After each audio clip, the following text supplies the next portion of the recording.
Vamos al tercer y último caso, tal vez uno de los más interesantes o el más esperado, la teoría de la evolución. Con eso sí te van a chancar, por ejemplo, si vas a la academia universitaria, así sí, que la evolución, entonces la fe está equivocada, ¿no? Y todos venimos del mono, nada que Adán y Eva, y que Dios no te creó, sino que surgiste el mono, y punto, ¿no? Nuevamente, no es objeto de mi conferencia cuestionar la teoría de la evolución. Aquí lo que voy a hacer metodológicamente es asumir que la teoría de la evolución es cierta. Y aún así mostrarles que no hay contradicción con la fe.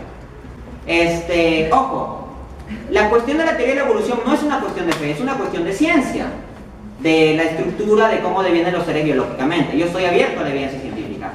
En particular, de acuerdo a las evidencias científicas actuales, me parece que la teoría de la evolución es la mejor teoría. Pero todavía tiene bastantes huecos y, ojo, la versión que dio Darwin es insuficiente. Hoy en día tenemos versiones mucho más complejas de la teoría de la evolución, como la teoría de la evolución general condicionada de la vida. Eso es muchísimo más que lo que plantea Darwin. Y la teoría de la evolución da perfecto espacio también para la existencia de Dios y una inteligencia ordenadora, pero de modo dinámico, no estático. Bien, podría plantearse pues a un nivel filosófico que hay una contradicción pues entre teísmo y teoría de la evolución. De hecho, en el año 2013 yo tuve un debate contra el magíster Luis Arbaiza, de la representante de la Asociación Peruana de Ateos en San Marcos, y él es biólogo, y una de las cosas con las que presionaba en el debate es con que había una contradicción entre teoría de la evolución y existencia de Dios. Yo creo que no. Específicamente, en mi libro Dios existe, digo lo siguiente. El título completo, Dios existe, en pregunta, el libro que todo creyente deberá y todo ateo temerá leer. Página 147. Antes de empezar con nuestro análisis de los argumentos de Dawkins es un pensador ateo, es necesario hacer una importante aclaración: que la teoría de la evolución no compromete en nada la veracidad del teísmo, es decir, la posición filosófica de que Dios existe.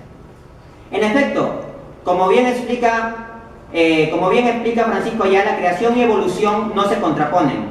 El concepto científico de evolución no niega la noción metafísica y teológica de creación y viceversa. Es más, es perfectamente posible hablar de una creación evolutiva o de una evolución creativa, como es que hace el filósofo Henry Bergson, que es un filósofo católico, sin caer en ninguna contradicción.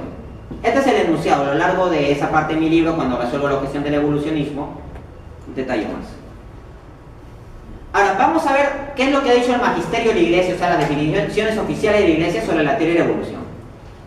Cito al Papa Pío XII. El magisterio de la Iglesia no prohíbe el que, según el estado actual de las ciencias y la teología, en las investigaciones y disputas entre los hombres más competentes de ambos campos, sea objeto de estudio la doctrina del evolucionismo, en cuanto busque el origen del cuerpo humano en una materia viva preexistente. Pero la fe católica manda a defender que las almas son creadas inmediatamente por Dios. Entonces, lo que está diciendo el Papa básicamente es que zapatero a sus zapatos, o sea, la ciencia se ocupa de lo físico. Entonces, yo no tengo problema con que la teoría de la evolución me explique a nivel físico cómo devienen los seres. Donde sí tengo problemas es cuando la teoría de la evolución quiere ser metafísica y pretender que explica toda la realidad del hombre y pretender que también explica nuestra espiritualidad y todo eso. No, la espiritualidad ya es explicada a un nivel metafísico y esto es un plano filosófico.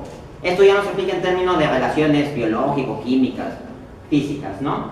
Entonces, también hay que distinguir lo que es teoría de la evolución del evolucionismo. La teoría de la evolución es una teoría científica que se circunscribe a su marco de referencia.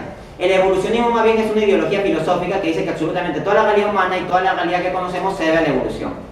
Al menos en nuestro espíritu no se debería a la evolución desde una visión teísta y en específico cristiano-católica, ¿no? Entonces no hay mayor problema con aceptar la teoría de la evolución. Pero alguien me objetará: no, Dante, te equivocas, sí hay problema, porque el libro de Génesis dice que hubo 6 días de creación y en cambio la teoría de la evolución habla de miles de años. Siguiente diapositiva.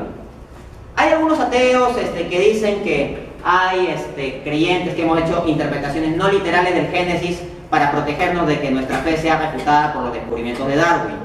Pues bien, San Agustín de Hipona, uno de los más grandes intelectuales de toda la Iglesia a lo largo de la historia, ya en el siglo IV, es decir, más de 1000 años antes de que Darwin publique su libro sobre la teoría de la evolución, había planteado una visión del Génesis que no contradecía la teoría de la evolución. Cita textual del libro de San Agustín, de Génesis ad litera. El hecho de que ahora vemos seres que se mueven a lo largo de intervalos de tiempo para desarrollar lo que corresponde a la naturaleza de cada uno, viene de aquellas potencias implantadas que Dios, por así decirlo, esparció como semillas al momento de la creación. Cuando Él habló y ellos fueron hechos. Él mandó y ellos fueron creados.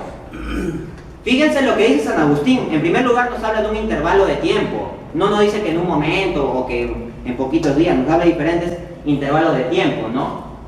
Nos dice también de que lo que Dios implantó, más que crear a todos los seres exactamente tal como lo vemos ahorita, fue principalmente semillas. Dice que Dios esparció semillas al momento de la creación.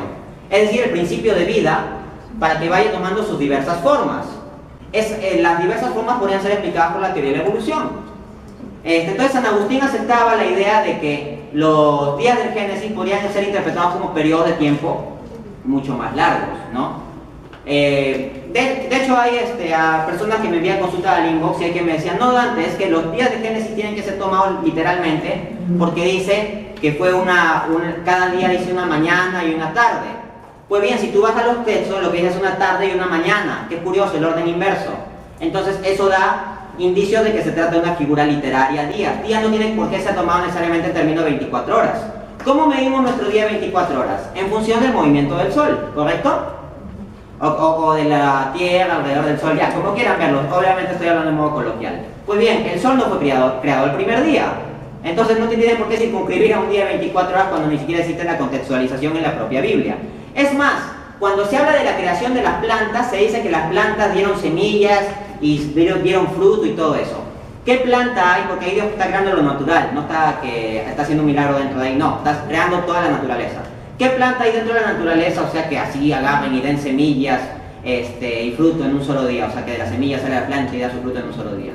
Pero eso dice el libro de Génesis. Entonces esto nos puede llevar a la idea de que, circunscribiéndonos al texto mismo, podría ser un periodo mayor de un día. Es más, la palabra para día es la palabra yom.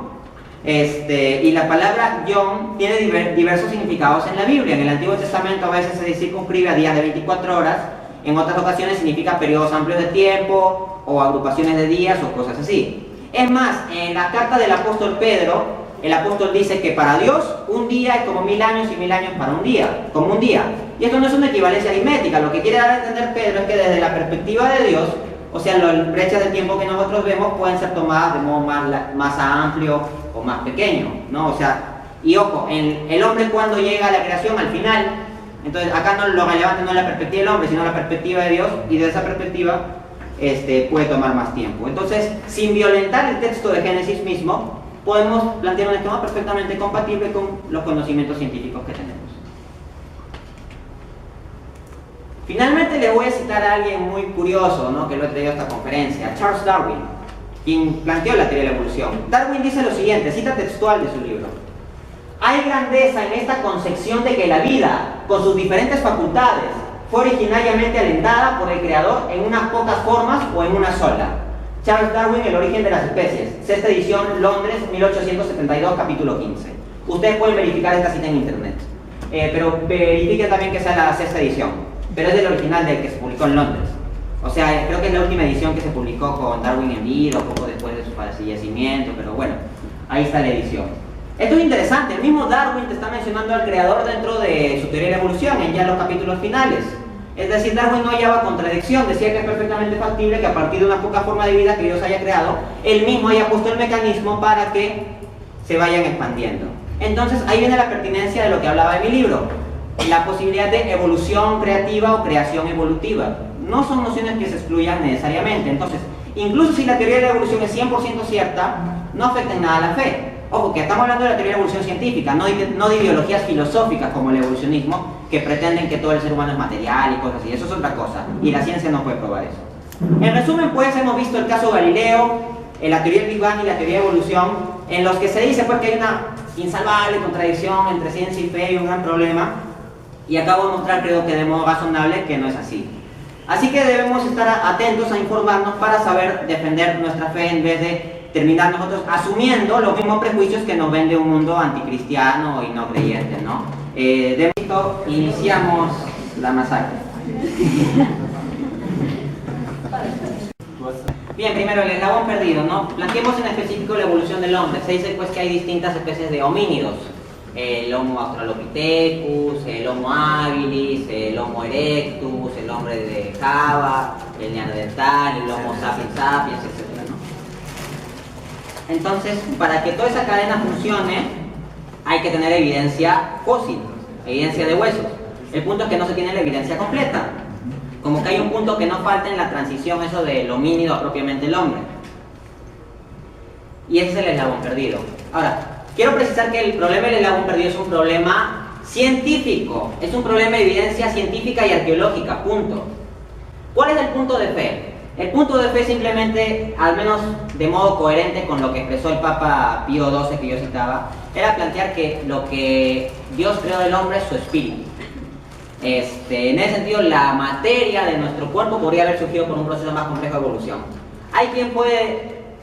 por ahí yo leí que en realidad no sería cierto esto de la creación de Dios, que Dios creó al hombre, su espíritu, porque ya en los neandertales se hallaban características humanas, distintivas de pensamiento, cosas así, ya más complejo, más abstracto, e incluso cuestiones espirituales, y que por lo tanto nosotros los católicos, los cristianos estaríamos equivocados, porque si fuera cierto lo que dice la Biblia, desde el Homo sapiens estaría la cosa, ¿no? Recién. Falso. No hay ninguna razón por la cual tengamos que decir que es en el Homo sapiens que Dios puso el espíritu, porque es una cuestión biológica. Pero acá, física, acá estamos hablando de una cuestión metafísica, en qué momento surge el espíritu. Es más, si yo tuviera que lanzar mi hipótesis, solo hipótesis, yo me arriesgaría a decir que el espíritu hubiera surgido no en el Homo sapiens sapiens, sino en el neandertal. ¿Por qué? Porque se ha encontrado que los hombres de neandertal ya enterraban a sus muertos, lo cual ya implica una visión de lo trascendente, que tenían ciertos ritos religiosos básicos. Eso ya implica espiritualidad. Entonces yo no tengo por qué estar amarrado a la tesis de que el espíritu va a surgir en el Homo sapiens sapiens o algo así, ¿no? Entonces, el eslabón perdido sí es un hueco. Incluso puede ser que el enfoque evolucionista sea equivocado. O sea, ahí tiene un hueco, y es un hueco que llenar. No obstante, la teoría de la evolución explica muchísimas otras cosas, y si se tuviera que descartar cualquier teoría solo por un pequeño hueco, no nos quedaría nada. O sea, todas las teorías científicas prácticamente tienen algún problemita. Así. El punto es que tienen que explicar más. Pero si surge una teoría mejor, que explique todo lo que explica la teoría de la evolución, y además explique ese hueco, asumiendo que el hueco del eslabón perdido se mantenga, esa teoría científica debería ser la teoría estándar nueva que manejemos, ¿no? Mientras no surja eso, la más razonable ahorita es la teoría de la evolución que tenemos, que como mostré, no hay mayor contradicción con la fe. Ojo, la Iglesia Católica no ha aprobado la teoría de la evolución, no es materia de la Iglesia decir que la teoría sea cierta. Lo que dice en específico la cita del Papa es que no se prohíbe, es decir, no la ha condenado, es decir, dice que no tiene problema con que sea cierta, pero no es materia de la Iglesia decir que sea cierto, no, eso es materia de ciencia, ¿no? ¿Qué contradicción hay entre la evolución y el creacionismo? Vamos a distinguir la noción de creación del creacionismo.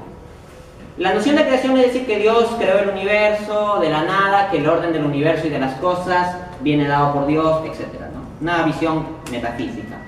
El creacionismo es una visión que se manejó sobre todo por ciertas iglesias protestantes a partir del siglo XIX en los Estados Unidos, iglesias fundamentalistas, que decía que el universo se creó específicamente en 6 días de 24 horas, ¿no? Que la Tierra es muy joven, o sea que el planeta Tierra no tendría más de 6.000 años o algo por ahí, ¿no? Y por supuesto la evidencia científica está en contra del creacionismo. Sí, o sea, si hay iglesias protestantes que sostienen un creacionismo de que la Tierra no tiene más de 1000 años o que la cosa se creó exactamente en 6 días cronológicos, sí hay bastante evidencia científica en contra, ¿no? Conozco también las argumentaciones científicas que ellos hacen para sopesar y, o sea, se pueden refutar, muchas veces son manipulaciones. Les cuento solo un ejemplo. Hay un científico cristiano en internet, tiene su video en YouTube, que explica la progresión de los seres humanos, y parte de hace 6.000 años, o sea, toma una interpretación literalista de la Biblia y dice, hace 6.000 años estaban Adán y Eva, una pareja de 2, y después comienza a hacer las multiplicaciones geométricas de la población, y llega hasta el siglo XX con más o menos la población actual. Entonces, eso comprueba que la Tierra no tiene más de 6.000 años porque se siguió exactamente esta progresión, ¿no? Y sí, suena muy razonable, pero vamos a los datos, es una cuestión de ciencia. Si tú vas a los datos de cómo evolucionó la cantidad de población en el mundo, no ha sido una progresión geométrica, o sea, sencilla, así que de aquí surgió esto y esto y esto, y se amplía como una especie de cono. Sino si tú ves más bien progresa así, un poquito, y de repente, ¡fum!, da un subidón. Y ese subidón se debe a la industrialización. Por ejemplo, el solo hecho de que haya sistemas de alcantarillados ya hace que mucha gente no muera por cuestiones de enfermedades. En la Edad Media, incluso en la Edad Moderna, el promedio de vida era muy bajo, bastante gente moría. O muchos bebitos, o sea, tenían una familia de 7 hijos, morían 3, por ejemplo, ¿no? Entonces por eso la población no crecía mucho. El desarrollo de la técnica y de la ciencia y todo eso, y de los sistemas urbanos, hizo que hubiera también una explosión poblacional. Entonces no se seguía el esquema que él planteaba, ¿no? Por poner solo un ejemplo, se ponen otros ejemplos. Existen estructuras físicas en las que si se analiza científicamente se ve que tienen más de 6.000 años. Con eso basta para refutar cualquier tesis que se base en que el planeta Tierra tiene 6.000 años. Entonces sí hay contradicción entre teoría de la evolución y creacionismo. Entre evidencia científica y creacionismo sí hay contradicción. Pero no hay contradicción entre teoría de la evolución y creación. El creacionismo es una interpretación excesivamente literalista del libro de Génesis. Y está mal hacer interpretaciones excesivamente literalistas cuando los libros mismos te dan evidencias de elementos alegóricos, como sucede en el caso de Génesis para estos capítulos en concreto. Como por ejemplo cuando dice una tarde y una mañana en vez de decir mañana y tarde, ¿no? O la palabra yom, que dije que podía significar más tiempos, o decir que en un solo día las plantas sacaron semillas y dieron fruto y todo eso. Entonces, existe también contradicción entre la idea de creación y el evolucionismo. Es decir, la ideología atea, no ciencia, sino ideología atea, que dice que todo el hombre es solo materia. Eso sí te contradice la fe cristiano-católica. Lo contradice, ¿no? Pero de lo que tenemos establecido en ciencia, como teoría de la evolución y no evolucionismo, y de lo que sí tiene establecido en fe como creación y no creacionismo, no hay contradicción. Ahí no hay problema. Y al menos para el caso de iglesias protestantes no fundamentalistas o el catolicismo que tiene en su magisterio, nadie tiene por qué estar vinculado a un creacionismo de 6 días de 24 horas. Luego, es un punto, y en cuanto al otro punto del tema que hablaste del creacionismo, no sé si te he llegado a entender, pero ¿entenderías entonces que Adán y Eva son como que seres figurativos, por así decirlo, y que no es como usualmente se ha ido ilustrando, ¿no? A través incluso de las videos y de películas, como personas que están hablando incluso con Dios, o algo así, ¿no? Bueno, es eso. Finalmente, sobre la cuestión de Adán y Eva, yo creo, y esto es parte también de lo definido por los papas, que Adán y Eva fueron personas reales. Lo cual no significa que yo esté diciendo que todos los elementos del libro de Génesis con que se nos cuenta el relato de Adán y Eva son elementos reales. Es decir, tú puedes tener personas reales que sean parte de una historia, pero que cuando se cuente esta historia se metan también elementos alegóricos. Esos eran géneros literarios comunes, que se podían perfectamente utilizar en el Antiguo Testamento. Por ejemplo, podríamos entender perfectamente a Adán y Eva incluso en el contexto de la teoría de la evolución. Hubo un grupo de homínidos a los que se le infundió el espíritu, y entonces ya llegan a la cualidad humana porque tienen espíritu. ¿Contradice esto la Biblia? Creo que no. El libro de Génesis nos dice que a Adán Dios lo creó del polvo, ¿no? Y sopló. Esto es muy curioso, o sea, dice, se junta el polvo, que es la materia terrenal, y Dios sopla directamente Dios. Entonces, la parte material, el cuerpo de Adán, puede haber surgido todo el proceso material, que hasta podría ser la teoría de la evolución. No me comprometo a que la teoría de la evolución sea cierta, pero si fuera cierta, no habría problema. Ahí está el cuerpo, de hecho, de lo terreno, que sale del mundo terreno. Pero el espíritu no viene nada terreno, viene el soplo de Dios. Entonces, en el momento que haya habido una especie de homínido que haya recibido el espíritu, o una pareja de homínidos que hayan recibido la facultad espiritual, ya se convierten en seres humanos. Como seres humanos, con ese espíritu, sin estar en estado de pecado, su espíritu se dirigiría a amar a Dios y podría tener una conexión directa y especial con Dios. Hay teólogos que han hablado sobre esto con la noción de lo luminoso. Incluso te invito a investigar sobre esa noción en las culturas primitivas. Entonces podría haber una conexión muy especial con Dios, un punto hasta de diálogo espiritual y todo eso, porque son espíritus limpios, recién creados sin pecado. Y esto es una relación de amor. Pero ¿qué pasa cuando el hombre se prefiere a sí mismo y se pone a sí mismo como el centro y pone a Dios en segundo plano, ¿no? Y se pone a sí mismo como el árbitro que va a decir qué está bien y qué está mal, en vez de que sea Dios quien decide lo que está bien y lo que está mal? Cuando es el hombre con que en su conciencia, en este esquema que te estoy explicando, decide qué está bien y qué está mal y se pone a sí mismo como el punto de referencia de toda la decisión moral en vez de tener la referencia en Dios, eso es el pecado original. El hacer un acto espiritual, voluntario e intelectivo en donde se diga no a Dios y sí a uno mismo, excluyendo a Dios. Entonces, creo que esto es una explicación a nivel filosófico y metafísico perfectamente coherente y coherente con los descubrimientos científicos también. Y al mismo tiempo es coherente con todo el relato de Génesis si tomamos en términos alegóricos varias cosas. Por ejemplo, la manzana. O ni siquiera dice manzana, simplemente dice el fruto prohibido, ¿no? El fruto prohibido o el árbol del bien y el mal puede entenderse como esta facultad que podría tener el hombre de querer decidir por sí mismo fuera de Dios, de querer decidir por sí mismo su propia moral y su propia vida fuera de la moral objetiva, ¿no? Como diría el filósofo William Lane Craig. En ese contexto, Adán y Eva podrían ser personajes perfectamente históricos que creo que habrían recibido el espíritu y todo eso. Ahora, todo lo que he contado es una hipótesis y visión filosófica mía. Lo que es definición de la Iglesia es que Adán y Eva fueron personas reales. De cuál haya sido su situación histórica concreta, de eso no tenemos definición dogmática, al menos dentro del catolicismo. Entonces, creo que son personas reales y que la humanidad deviene una sola pareja. Y de hecho hay evidencia científica interesante que se está encontrando sobre esto, en el estudio del genoma, y hasta hay búsquedas científicas de la Adán y Eva, ¿no? O sea, una pareja primigenia. Esto lo hacen los propios científicos, no digo instituciones religiosas, científicos en Estados Unidos. Entonces, es perfectamente factible que hayan habido Adán y Eva y que, transmitiendo por tradición estos sucesos iniciales de la historia de la humanidad, esto se haya transmitido mejor con lenguaje alegórico. Porque ¿cómo cuentan mejor una historia? O sea, haciendo un reporte científico para que todos se lo aprendan como reporte histórico-científico y lo transmita a sus hijos, ¿o es mejor con una historia también con estos elementos? Ese es el lenguaje de las culturas antiguas y me parece una hipótesis perfectamente razonable que cuadra con lo establecido en fe católica, lo que dice la Biblia, la racionalidad filosófica y los hechos científicos que contamos hasta ahora. ¿Otra consulta más?